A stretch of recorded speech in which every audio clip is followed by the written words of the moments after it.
everyone, I'm Lynn with Psychic Focus at psychicfocus.blogspot.com, and today's topic is a kind of juicy one. It's regarding Meghan Markle, and the interesting part of it is when we were in our last chat session. I do chats twice a month for certain levels of Patreon support, and during one of those chat sessions they were talking about Meghan Markle, and perhaps she's not even really pregnant.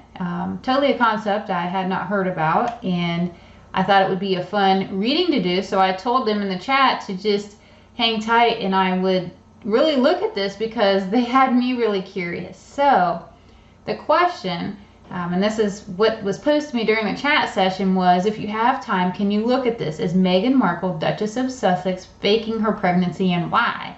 There's a lot of speculation out there, and people have spotted what appears to be her body double. Thank you. And there's a link. They sent me a video also going into it, and it's a lady who's just kind of looking at different oddities regarding her, both the body double and different things that they've shown regarding Meghan Markle. So again, this was something new to me I hadn't heard about. I thought it'd be a fun one to look at. So when I first tuned into this, I saw this really weird shaped table. It sort of looked like a capital letter D with the one flat side and the other side curved, or if you took a circle and you cut it in half. And I was trying to understand, what is this weird table about? Why is it shaped this way? What am I seeing here? And I saw the Queen. She sat at the flat side, and she had what looked like a council sitting around the curved side. And the way that I understood it, the reason that she was sitting at the flat side is because she was the head of the table. You know, if you have a circular table, there's no head of the table. But when you have one side that's pronounced flat or straight, and someone's sitting there, they are the head of the table, essentially. So she was sitting at the head of the table. She had like advisors or counsel or whatever you want to call them around the curved part of the table.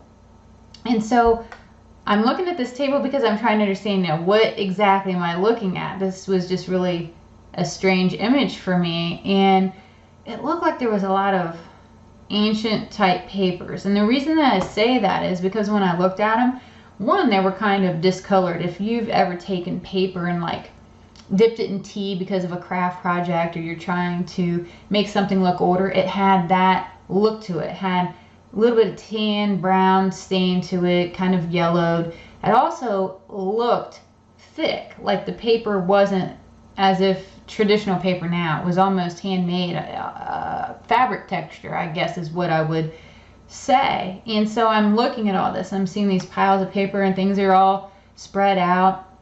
And it looked as though they had astrology diagrams and they had calendars and all these different things sitting in the middle of this table, and they're having this deep discussion about certain days and lining up days with moon cycles. And my impression, which it could be symbolic, but I really felt like it was literal, is they're plotting and planning a new birth into the monarchy, and it has to happen during certain times because we all know they're into their ritualistic behavior. And so with that new information, it looks as though they present it to Harry and basically tell him he has some decisions to make. He has specific times that he can get Meghan pregnant because labor is safely induced when it falls within certain days. Like if they said, okay, she needs to get pregnant during this month because full gestation occurs approximately here, and they can either induce her early, they can try to prolong it. There's different things they do, I get, and they have historically done for a while now, but basically gave Harry certain months or time frames where she needed to get pregnant.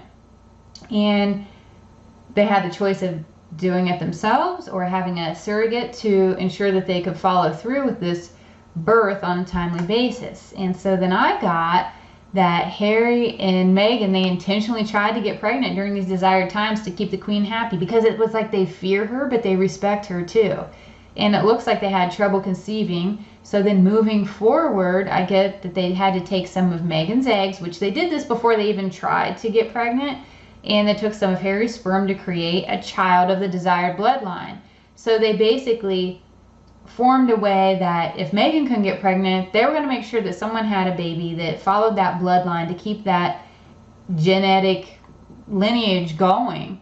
And basically they hired a surrogate as their backup plan. So they hoped it would happen with her, but as a secondary resource, they hired a surrogate. And I also got that somehow 2 eggs, I don't know if it was the embryo, they got 2 embryos and only 1 egg was implanted, but I feel like they had some real decisions to make. It's almost like there were 2 babies to have to contend with, and they had to reduce the pregnancy to 1 baby, preferably a boy, which was not easily done by Meghan and Harry. They did not like that decision or being put in that type of situation, but somehow, and I don't know how fertility works with all that, but it was like there were 2 babies and they had to decide which one was going to be the one to, take this place.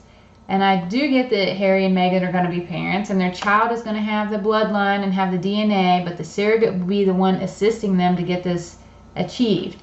I also got that pregnancies, and I had mentioned before, have been manipulated in many ways historically regarding this monarchy. There's a lot of things that they do, rituals and practices that are part of this, and this is just one of them. And that's all I had for this reading. It was a pretty cool, pretty different one. Again, something I hadn't heard of, so I really enjoyed doing this. And just a quick shout out, patrons, you have some really interesting questions out there, but I want anybody to ask me questions. So if you have something on your mind, by all means, go to the blog and put your question in. I'm happy to look at it.